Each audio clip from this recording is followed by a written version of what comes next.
पढ़ेंगे doctor सरसू।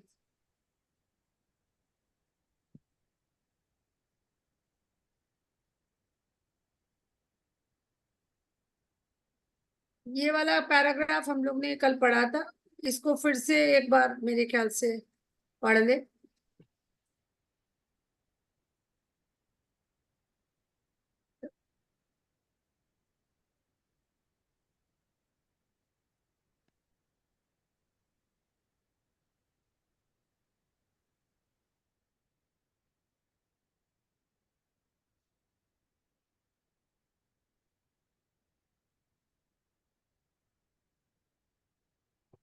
Start करिए doctor साहब।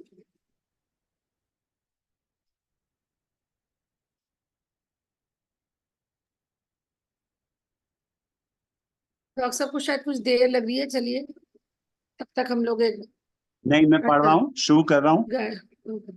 एक बार गायत्री मंत्र। ओम भूर्भुवः स्वः तत्सवितुर्वरेण्यं भर्गो देवस्य धीमहि धियो यो नः प्रचोदयात्। ओम गुरुर्ब्रह्मा गुरुर्विष्णु गुरुरेव महेश्वर गुरुरेव परब्रह्म तस्मै श्री गुरुवे नमः। कल एक शब्द आया था तन्मात्रा, उसके विषय में गुरुदेव ने जो वांग्मय में गायत्री की पंचकोशी साधना एवं उपलब्धियां, उसमें तन्मात्रा की डेफिनेशन दी है, वो एक बार सबको बताना चाहते हैं, जो क्लियर हो जाए सबके मन में तन्मात्रा क्या होता है। गुरुदेव लिख रहे हैं कि ये संसार और ये शरीर जो कुछ भी हमें दिख रहा है, सब कुछ इस सृष्टि में पंच तत्वों से बना है। पंच तत्वों की जो सूक्ष्म शक्तियां होती हैं, उनकी इंद्रिय जन्य अनुभूति को तन्मात्रा कहते हैं। अर्थात इसको इस तरह से समझें कि ये सृष्टि बनी है पंच तत्वों से। इन पंच तत्वों को आप ये समझ लीजिए कि शरीर में जो पांच ज्ञानेंद्रियां हैं, तो इन पंच तत्वों से बने हुए पदार्थों के संसर्ग में या उनके कांटेक्ट में या उनके संपर्क में आने पर ज्ञानेंद्रियां जैसा अनुभव करती हैं, वो अनुभूति तन्मात्रा कहलाती है। पंच तत्वों के संसर्ग में आने पे ज्ञानेंद्रियां जो अनुभव करती हैं, उस अनुभव को, अनुभूति को तन्मात्रा कहते हैं। और अगर जरा सा दो चार लाइनें और समझ लें तो ये समझ लीजिए कि इस संसार में जो कुछ आपको ईश्वर से दूर कर रहा है, वो यही तन्मात्राएं और यही ज्ञानेंद्रियां हैं। गुरुदेव ने तो यहां तक लिखा है कि पांच ज्ञानेंद्रियां पांच खूंटे हैं, बड़े सुंदर हैं, मनुष्य को दिखते हैं। ये तो हीरे चांदी के सोने जवाहरात से जड़े हुए खूंटे हैं, और उसमें बड़ी सुंदर सुंदर रस्सियों से ये मनुष्य जीव बंधा हुआ है। उस जो बंधन है वो तन्मात्राएं, और ये जो इंद्रियां हैं ये खूंटे हैं, और ये जो रस्से हैं इतने सुंदर हैं, और रेशमी, उसमें कलाबत्तू की कलाकारी की गई है, जरी की कलाकारी की गई है, और इसको देख देख के मनुष्य खुश होता रहता है, अरे वाह। और अगर थोड़ा सा और समझें तो गुरुदेव ने कहा है कि इंद्रियों और तन्मात्राओं के मिश्रण से, एक शब्द उन्होंने यूज किया है, सुनने में गंदा लगेगा, लेकिन उन्होंने कहा है कि इनके मिश्रण से एक खुजली उत्पन्न होती है, और उसे खुजाने के लिए मनुष्य विविध विचार और कार्य होते हैं, और दिन रात इस खाज को खुजाने के लिए गोरख धंधे में लगा। हर एक ज्ञानेंद्रिय से संबंधित जो तन्मात्रा है, रूप को देखना चाहता है, रस को भोगना चाहता है, अच्छी अच्छी गंध मिले, बस यही सब कुछ जो जाल है, यही माया है, यही अविद्या है, यही हमको ईश्वर से दूर कर रहा है। आइए हम लोग अपने स्वाध्याय पे आते हैं। तो ये तन्मात्राओं की बात समझ में आ गई कि पांच तत्वों से पूरी सृष्टि बनी है, और जो पांच ज्ञानेंद्रियां मनुष्य शरीर में है, ये पांच ज्ञानेंद्रियां जब उन पांच तत्वों से बने हुए पदार्थों के संपर्क में, संसर्ग में, कांटेक्ट में आती हैं, तो वो जैसा अनुभव करती हैं, उस अनुभव को, अनुभूति को तन्मात्रा कहते हैं।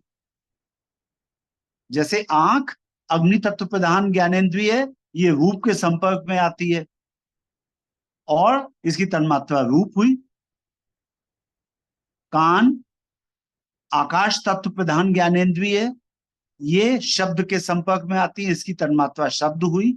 नाक ये पृथ्वी तत्व प्रधान तन ज्ञानेंद्रिय है, ये जब पृथ्वी तत्व के संपर्क में आती है तो गंध महसूस करती है, गंध इसकी तन्मात्रा हुई। इसी तरह से जिह्वा, जिह्वा अर्थात जीभ, ये जल तत्व प्रधान ज्ञानेंद्रिय है और इसकी तन्मात्रा रस है। रस अनेक तरह के होते हैं, जैसे खट्टा, मीठा, खारी, तीखा, कड़ुआ, षड्रस जो होते हैं। और इसी तरह से वायु की तन्मात्रा स्पर्श और ज्ञानेंद्रिय हो गई त्वचा। तो ये 5 ज्ञानेंद्रिय, 5 उनकी तन्मात्राएं, ये सबको क्लियर हो जानी चाहिए। और ये तन्मात्रा ही क्या है, ईश्वर ने 5 तत्वों में तन्मात्राएं उत्पन्न कर दी, उनके अनुभव के लिए शरीर में ज्ञानेंद्रिय बना दी, जिससे शरीर और संसार आपस में एक आकर्षण से जुड़ जाता है। परमात्मा के बनाए 5 तत्वों में जो तन्मात्राएं हैं और जो ज्ञानेंद्रियां हैं, ये शरीर और संसार को आपस में घनिष्ठ आकर्षण के साथ संबद्ध कर दिया है। अगर एक भी आप ज्ञानेंद्रिय के प्रति उदासीन हो जाएं, मान लीजिए मेरी दोनों आंखें फूट जाएं, मुझे आंख से दिखाई देना बंद हो जाए, फिर तो बस संसार में कुछ है ही नहीं, मेरे लिए तो ईश्वर के अतिरिक्त तो कोई सहारा ही नहीं बचेगा। तो अब आपको क्लियर हो गया होगा कि तन्मात्राएं हमें ज्ञानेंद्रियों के साथ मिलकर के एक ऐसा सुनहरा जाल बुनती हैं जो ईश्वर से दूर किए दे रहा है। आइए यानी आज का कि ये भी स्वाध्याय एक प्रारंभ कारण हो करते हैं। सकता है कि सूरदास जी के नेत्र नहीं थे, तो उनके लिए मतलब ये ज्यादा इजी हो गया था औरों से, क्योंकि उनका एक ये वाला रास्ता तो मतलब संसार से कट ही गया। बिल्कुल सही कह रहे हैं आप, बिल्कुल सही कह रहे हैं। इसलिए क्योंकि आपको संसार की जो अनुभूति होती है वो 80% आंखों से होती है। और गुरुदेव ने जो बातें बताई हैं, गुरुदेव ने कहा है कि मनुष्य की जो ऊर्जा खर्च होती है, मनुष्य के शरीर में जो ऊर्जा खर्च होती है वो आंखों से, जिह्वा से और जननेंद्रिय से, इन 3 मार्गों से हमारी ऊर्जा खर्च होती है। और सबसे ज्यादा आंखों से। गलत दृश्य देखने की इच्छा होती है, गलत आप विचारों को काव्य रूप में परिणित होता हुआ देखना चाहते हैं, है ना। तो आज का स्वाध्याय प्रारंभ करिए डॉक्टर संगीता, आज का स्वाध्याय प्रारंभ करिए।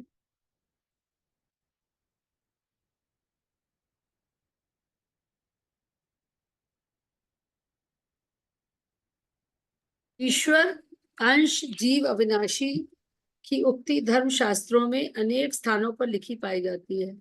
अनेक धर्मोपदेशकों द्वारा आए दिन सुनी जाती है। उसे सामान्य बुद्धि जानती और मानती भी है, पर इतने भर से बनता कुछ नहीं। यह मान्यता अंतःकरण के गहनतम स्तर की गहराई तक उतरनी चाहिए। ये मानना चाहिए, मतलब मानते तो हैं हम लोग, जानते भी हैं, पर अंतःकरण तक नहीं उतरता कि ईश्वर अंश जीव अविनाशी, मतलब ईश्वर का अंश है जीव और अविनाशी है। गहन आस्था बनकर प्रतिष्ठापित होने वाली श्रद्धा ही अंत्य प्रेरणा बनती है और उसी के धकेले हुए मस्तिष्क तथा शरीर रूपी सेवकों को कार्यशील होना पड़ता है। तो सबसे पहले इंपॉर्टेंट क्या है कि हमारी आस्था ये प्रतिष्ठापित हो जाए कि हम ईश्वर का अंश हैं और अविनाशी हैं। सोहम तत्व ज्ञान यदि अंतरात्मा की प्रखर श्रद्धा के रूप में विकसित हो सके तो उसका परिणाम सुनिश्चित रूप में दिव्य जीवन जैसा कायाकल्प बनकर सामने आना चाहिए। तब व्यक्ति को उसी स्तर पर सोचना होगा जिस स्तर पर ईश्वर सोचता है, वही करना होगा जो ईश्वर करता है। तो यहाँ समझने वाली बात यह है कि मात्र हमने प्रैक्टिस तो किया कि हम सोहम साधना कर रहे हैं, लेकिन अब अभी हमारा सोचने का, देखने का नजरिया उस तरह का नहीं हो पाया। हम कर रहे हैं जबान से या सांस के साथ, जैसी भी जो मतलब जो उसका टेक्निक है करने का, वैसा कर रहे हैं, लेकिन अंतरात्मा तक ये दृढ़ विश्वास नहीं हुआ कि जो वो है वो हम है। तो जो क्रियाकलाप है वो मनुष्य जैसे ही है, लेकिन अगर आपकी सोहम साधना अंतरात्मा तक पहुंच जाए, आप पूरी अंतःकरण से उसमें विश्वास करते हैं, श्रद्धा रखते हैं, उसको एक्सेप्ट करते हैं, तो फिर आपका जो जीवन जीने का तरीका है, जो सोचने का तरीका है, जो कार्य करने का स्तर है, जो व्यवहार का स्तर है, जो चरित्र है, चिंतन है, गुण कर्म स्वभाव, सब ईश्वर के स्तर का होना चाहिए, होता, या कम से कम एक प्रयास बना रहना चाहिए कि हम वैसे ही करेंगे। एकता की स्थिति में दोनों का स्वरूप भी एक हो जाता है। नाला जब गंगा में मिलता है और बूंद स्वर समुद्र में घुलती है, तो दोनों का स्वरूप एवं स्तर एक हो जाता है। ब्रह्म भाव से जगा हुआ जीव अपने चिंतन और कर्म क्षेत्र में सुविकसित स्तर का देव मानव ही दृष्टिगोचर होता है। कुंडलिनी जागरण के लिए प्रयुक्त होने वाली सोहम साधना अजपा गायत्री के विज्ञान एवं विधान के समन्वय को हंस योग कहते हैं।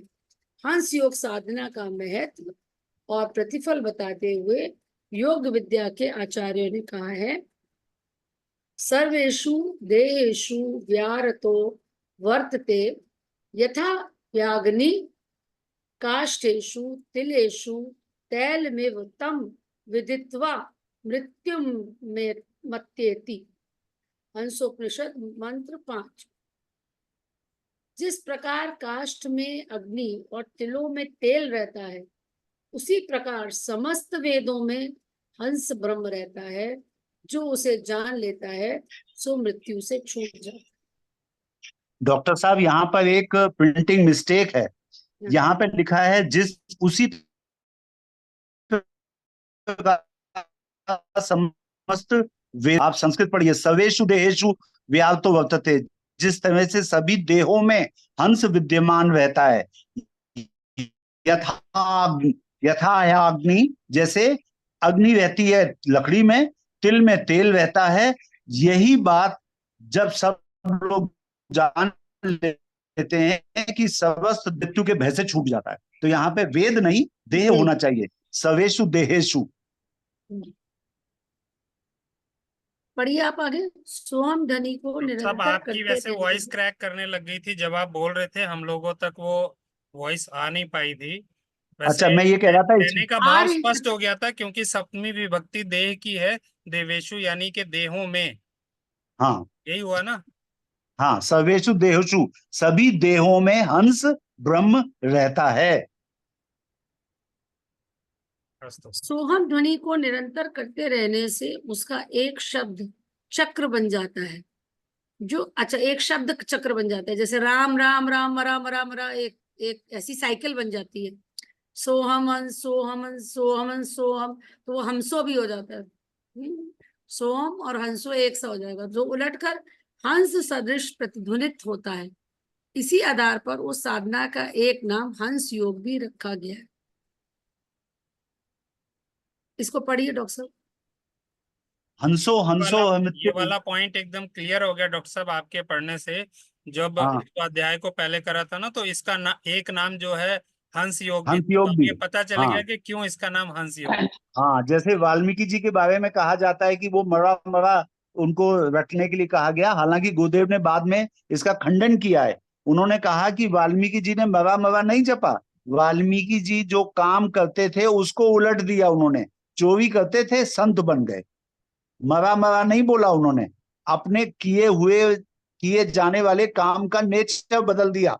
चोरी डकैती डालते थे, मारते थे लोगों को, उस काम को उलट करके उन्होंने राम राम जपना शुरू किया। हाँ, लेकिन लोक मान्यता है कि ऐसे ऐसे कहते थे वो उन्होंने कहा, संतों ने उनसे कहा कि राम राम बोलो, राम राम बोल नहीं पाते थे, उनसे कह दिया मरा मरा बोलो, है ना। तो ये कहा जाता है, लेकिन गुरुदेव नहीं मानते। गुरुदेव कहते हैं उन्होंने अपने कार्य का नेचर बदल दिया, इसलिए वो संत हो गए, चोरी डकैती छोड़ दी। अब सोहम सोहम करते करते हंसो हंसो हो जाता है लगातार। हंसो हंसो इस पुनरावर्तित क्रम से जप करते रहने पर शीघ्र ही सोहम सोहम ऐसा जप होने लगता है। योग वेत्ता इसे जानते हैं।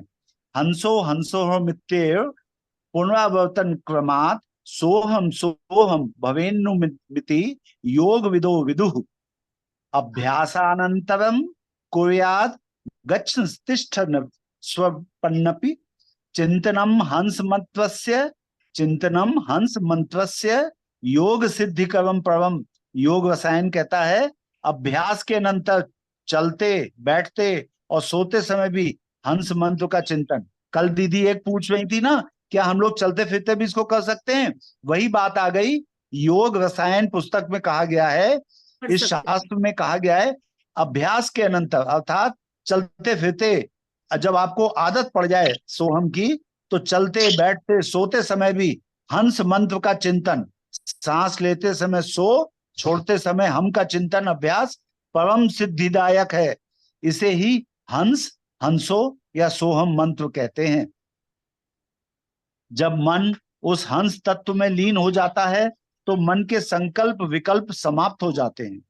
जब मन उस हंस तत्व में लीन हो जाता है तो मन के संकल्प विकल्प समाप्त हो जाते हैं और शक्ति रूप ज्योति रूप शुद्ध बुद्ध नित्य निरंजन ब्रह्म का प्रकाश प्रकाशित होता है। प्राणी नाम देह मध्य हेतु स्थितो हंस सदाच्युतः।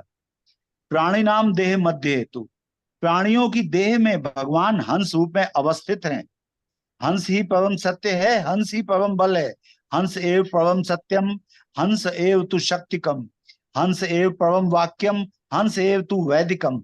समस्त देवताओं के बीच हंस ही परमेश्वर है, हंस ही परम वाक्य है, हंस ही वेदों का सार है, हंस परम रुद्र है, हंस ही परात्पर ब्रह्म है। हंस एव परम वाक्यम, हंस एव तु वैदिकम, हंस एव परम रुद्रो, हंस एव परात्परम। सर्वदेवस्य मध्यस्थो हंस एव महेश्वरा, हंस अनुपम्यम देव मध्य व्यवस्थितम। ब्रह्म विद्योपनिषद में हंस की महत्ता बताते हुए कहा गया है कि प्राणियों की देह में भगवान हंस रूप में अवस्थित है। हंस का मतलब एक ऐसा प्राणी जो गलत चीजों को छोड़ करके उत्तम चीजों का चयन करता है। हंस के लिए कहते हैं निर्क्षयी विवेक।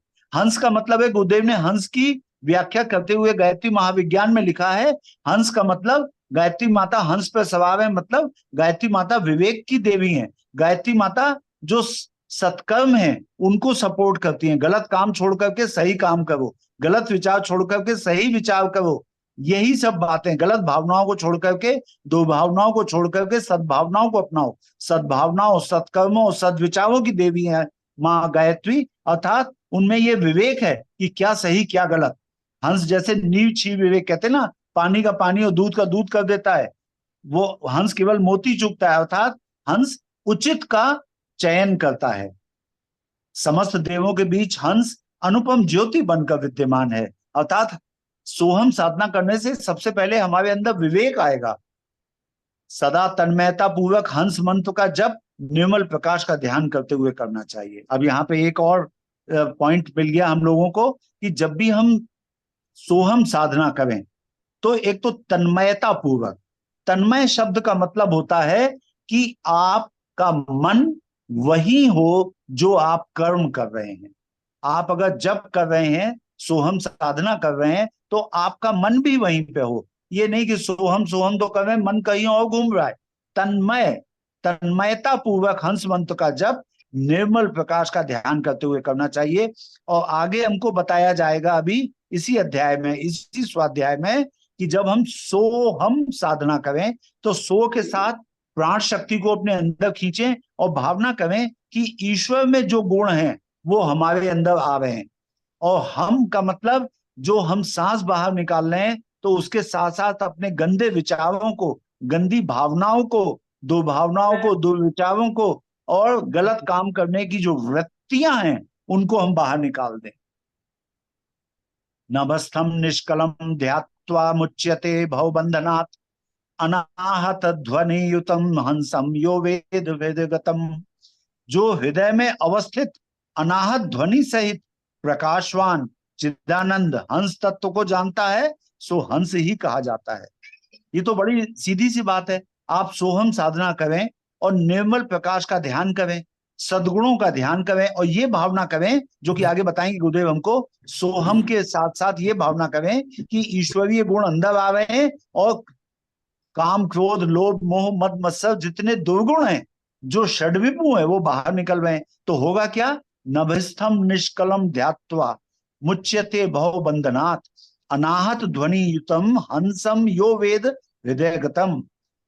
अर्थात हृदय में अवस्थित अनाहत ध्वनि सहित प्रकाशवान चिदानंद हंस तत्व को जो जानता है वो हंस ही हो जाएगा, हंस ही कहा जाता है।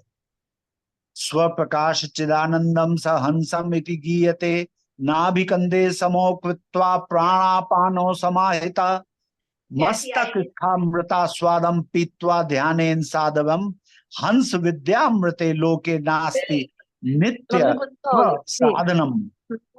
जी क्या कह रहे हैं? नदिया मुझे काम पहले बताओ बताओ। ना। हाँ देखो म्यूट कर दीजिए सबको, तो मैंने आज तक म्यूट कॉल कर दे।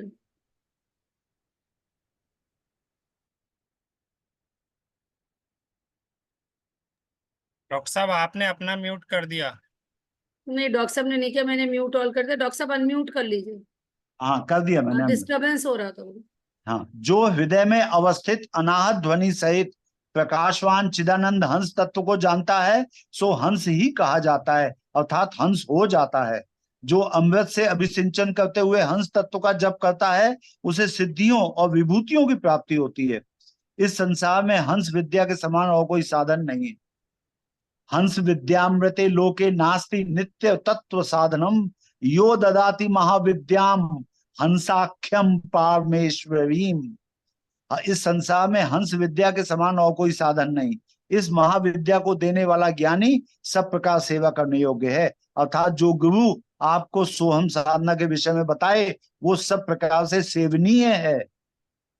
पाशम छित्वा यथा हंसो निर्विशंकम खमुत्क्रमेत छिन्न पाशस्तथा जीव संसारम तरते सदा। जिस प्रकार हंस स्वच्छंद होकर आकाश में उड़ता है उसी प्रकार हंस योग का साधक सब बंधनों से विमुक्त होता है।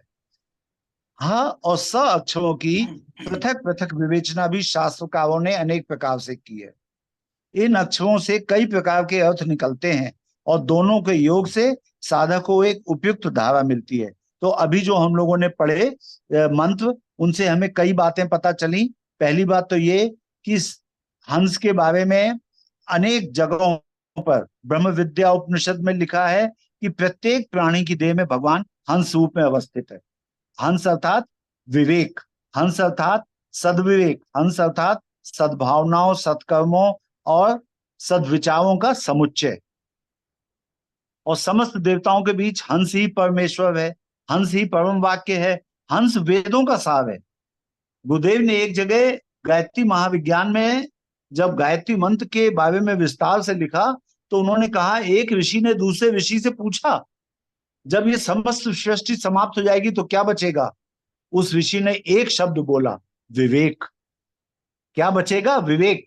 क्या सही क्या गलत ये समझने की शक्ति विवेक है, यही हंस है। इसीलिए समस्त देवताओं के बीच में हंस ही परमेश्वर है, हंस ही परम वाक्य है, हंस ही वेदों का सार है, हंस परम रुद्र है, हंस ही परात्पर ब्रह्म है।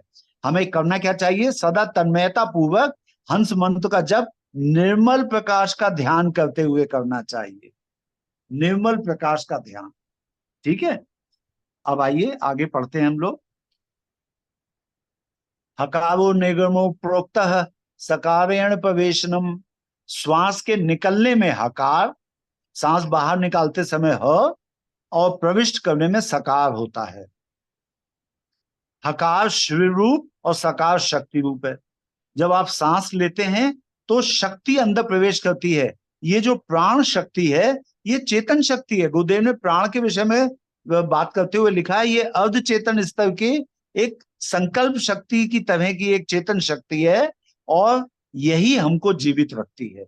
तो जो सकार है, स शब्द जब सांस निकलते समय होता है तो ये शक्ति का रूप कहलाता है और सांस बाहर निकालते समय ह ये शिव का रूप है। श्वास के निकलने में हकार और प्रविष्ट करने में सकार होता है। हकारेण तु सूर्य, हकार से सूर्य या दक्षिण स्वर होता है पिंगला नाड़ी, और सकार से चंद्र या वाम स्वर होता है माया स्वर या इड़ा नाड़ी। इस सूर्य चंद्र दोनों में समता स्थापित हो जाने का नाम हठ योग है।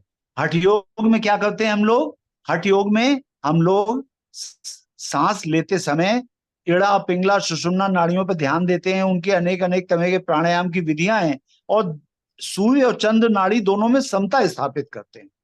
हठ योग द्वारा सब दोषों की कारणभूत जड़ता का नाश हो जाता है। हाँ, तब थोड़ा सा इसको साधक और व्याख्या से करवा, थोड़ा ज्यादा हो रहा है, मतलब उतना रिटेन नहीं हो रहा है जितना गूढ़ अच्छा पढ़ रहे हैं।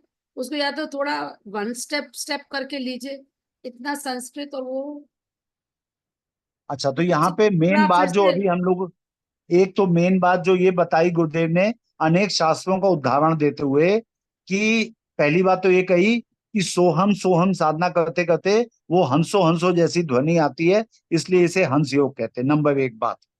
नंबर दो, उन्होंने कहा अभ्यास के अनंतर चलते बैठते सोते समय भी हंस मंत्र का चिंतन करें, सांस लेते समय सो, छोड़ते समय हम का चिंतन करें, ये परम सिद्धिदायक है। इसे ही हंस, हंसो या सोहम मंत्र कहते हैं। ठीक है। अब आगे गुरुदेव बता रहे हैं, जब आप सोहम साधना बहुत देर तक करेंगे, बहुत समय तक करते रहेंगे, तो जब मन उस हंस तत्व में लीन हो जाता है, तो मन के संकल्प विकल्प समाप्त हो जाते हैं। शक्ति रूप, ज्योति रूप, शुद्ध बुद्ध नित्य निरंतर नित्य निरंजन ब्रह्म का प्रकाश देह में आने लगता है। एक बात जो सबसे काम की है वो ये, सदा तन्मयता पूर्वक हंस मंत्र का जप निर्मल प्रकाश का ध्यान करते हुए करना चाहिए। ठीक है। अब आगे गुरुदेव कह रहे हैं कि अब बाकी जो उन्होंने बताया, हकार और सकार जो है, हकार भगवान शिव का रूप है और सकार माँ पार्वती का रूप है। ठीक है।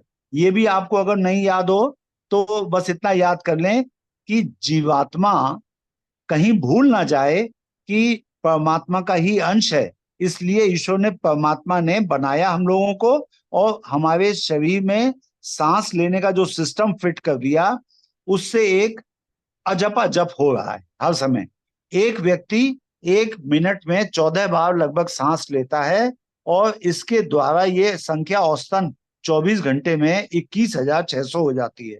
यानी 21,600 के लगभग हम लोग सोहम साधना कर लेते हैं प्रतिदिन। अब ये अनायास हो रही है, हमारा ध्यान नहीं जाता उस तरफ। सारा कोशिश गुरुदेव का ये है कि हम इस पे ध्यान दें कि हर सांस के साथ सोहम साधना हो रही है। यह जीव हकार की ध्वनि से बाहर आता है और सकार की ध्वनि से भीतर जाता है। अब गुरुदेव ने जो प्राण शक्ति है जिसको हम सांस के साथ खींच रहे हैं, उसे जीव संज्ञा दे दी और कहा जब सोहम साधना करते हैं तो सा के साथ ये जीव भीतर जाता है और हा के साथ ये बाहर आता है। इस प्रकार वो जीव सदा हंस हंस जप करता रहता है। इस समय एक दिन एक रात में जीव 21,600 बार ये मंत्र जपता है। संस्कृत व्याकरण के आधार पर सोहम का संक्षिप्त रूप ओम हो जाता है। अब ये कैसे होता है ये गुरुदेव बता रहे हैं। सकारम च हकारम च लोपित्वा प्रयोजयेत, संधिम च पूर्व रूपाख्यम ततौसौ प्रणवो भवेत। सकार और हकार में से स और हाप का लोप कर दीजिए तो ओम बचता है।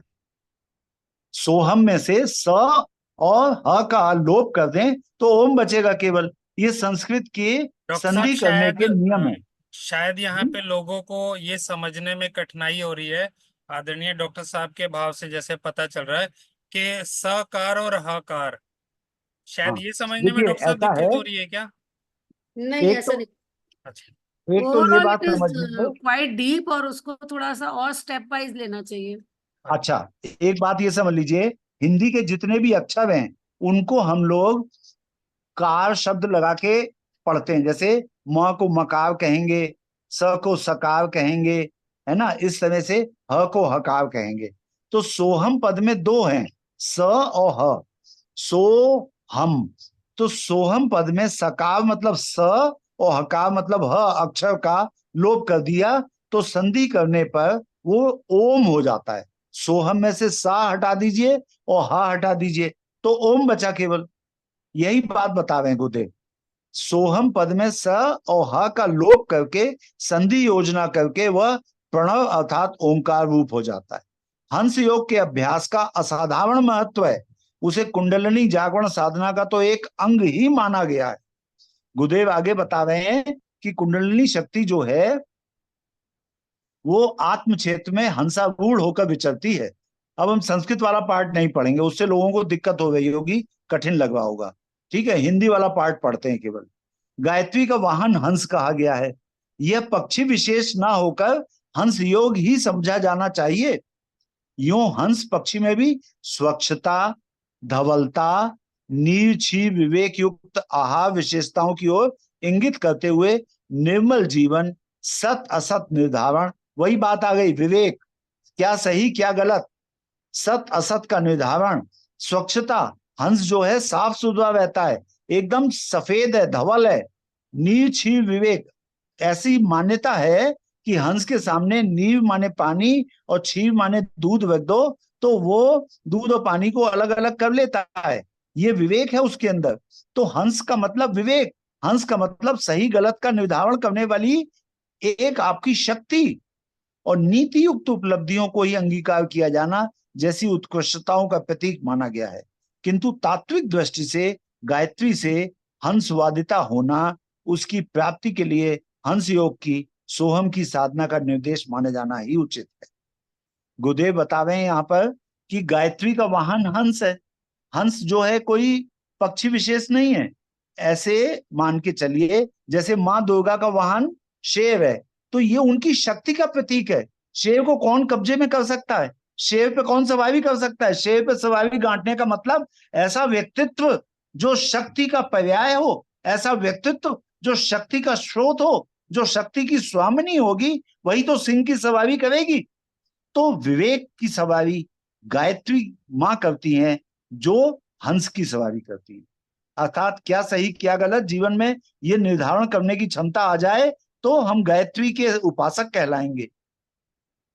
तो गायत्री का वाहन हंस कहा गया है, ये पक्षी विशेष नहीं है, इसको विवेक समझना चाहिए। और गुरुदेव कह रहे हैं कि गायत्री माता हंस पे सवारी कर रही हैं, तो ये हमको बता रही हैं, जैसे 5 मुख वाली गायत्री हमको ये बता रही है कि आत्मा के ऊपर 5 आवरण हैं, जैसे गायत्री हंस की सवारी कर रही हैं, तो ये बता रही हैं कि हंस योग का ध्यान करो, हंस योग को अपने जीवन में प्रयोग करो, सोहम की साधना करो। देहो देवालय, वो टाइम हो गया देह डॉक्टर देवा जी, इतना ही टाइम हो गया। अच्छा ओके। दीदी महिमा दीदी है, महिमा दीदी थी तो अब लीव कर दी क्या? मैं ना। सोचती अगर कल वो हम लोग को वो करा दें सोहम पे ध्यान। महिमा दीदी नास्ती। चलो उनसे बात करके देख लेंगे। आती हैं वैसे रेगुलरली, टाइम हो गया था शायद इसलिए छोड़ गई होंगी। सारस्वत सर, जी भवान जी अद्य बहु सुंदर संस्कृतेन उक्तवान। सत्यम अस्ति, सत्यम अस्ति। जो पढ़ने का फ्लो सर आपका इतना अच्छा हमने देखा कि संस्कृत में लिखे जो शब्द हैं उनको बीच बीच में आपने स्वयं से छंदी विच्छेद करके जितने अच्छे तरीके से पढ़ा, भाई और लोगों का तो हमें नहीं मालूम, लेकिन कुछ समय से जो प्रयास कर रहे हैं उसमें मतलब इतनी अच्छी वाणी सुनी, आनंद आ गया, बहुत सुंदर, गुरुदेव की कृपा, गुरुदेव की कृपा, गुरु कृपा केवलम। बहुत सुंदर, बहुत सुंदर, तो धन्यवाद। क्या आप लोग एग्री करते हैं कि कल उनसे बात करी जाए? अगर थोड़ा दिन 1-2 दिन सोहम पे ध्यान बीच बीच में करें हम लोग। माता हम दिन में उनसे बात कर लेंगे, ठीक है, उससे क्या होगा ना, थोड़ा एक प्रैक्टिस हो याद आ जाएगा। जाएगा कि ये भी करना है, बीच बीच में होता रहेगा। गीता जी मेरा एक सुझाव है, आप मानना ना मानना आपके ऊपर है। हाँ, जो ये पुस्तक हम लोग पढ़ रहे हैं स्वाध्याय, इसको पूरा कर लीजिए। इसमें ये जो चैप्टर जब खत्म होगा, ये वाला चैप्टर सोहम अच्छा। साधना का, तो आप मैं क्या हूं के ध्यान करवाइए। मैं क्या हूं के ध्यान, सोहम साधना की तो प्रैक्टिस सब लोग अपने आप करें। मैं क्या हूं को के ध्यान करवाइए, उससे एक लोगों का ध्यान जाएगा कि मैं क्या हूं पुस्तक पढ़ना ना छोड़ देंगे। ठीक, वो बहुत इंपॉर्टेंट एक उसको पुस्तक हम है। आपको दे देंगे ओम भैया, हमारे पास रिकॉर्डिंग्स हैं। लास्ट तो वो ध्यान आप इस तो पे मैं ही लोड कर करवाया था। दीजिए। हाँ, लास्ट आप इस पे ध्यान तो पोस्ट कर दीजिए वो रिकॉर्डिंग्स। सोहम हमसे- साधना हम सबको नित्य करनी चाहिए, जैसे चलते फिरते, इस किताब में ही आया है, इसी स्वाध्याय में आया है कि चलते फिरते हम लोगों को सोहम साधना करनी चाहिए। वो तो और अभी तब तो होगा ना बहुत जब स्टेप्स बचे हैं, उसके अभी पीछे तो का डॉक्टर गुरुदेव साहब बहुत तत्व आगे की दर्शन, बातें बताएंगे। उसके पीछे जी का तत्व दर्शन शायद यही हुआ ना कि हम इतने रम जाएं कि हम चलते फिरते हमेशा हमारे मतलब अंदर वही हो। जी जी पर वही होता है ना कि हम रोज में इतने स्वाध्याय के बाद फिर वो भूल जाते हैं। अगर स्वाध्याय में 1-2 दिन प्रैक्टिस होगी तो थोड़ा सा रिमाइंडर रहेगा। चलिए पहले पढ़ लीजिए। डॉक्टर साहब शांति शांति पाठ। पाठ, शांति पाठ करा ली कुछ।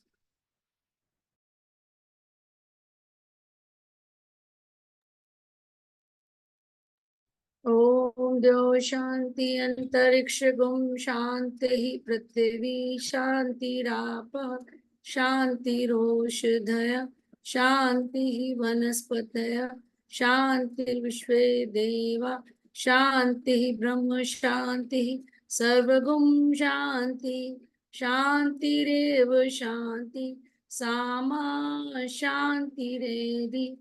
ओम शांति शांति शांति सर्वारिष्ट सुशांतिर्भवतु। सभी को प्रणाम।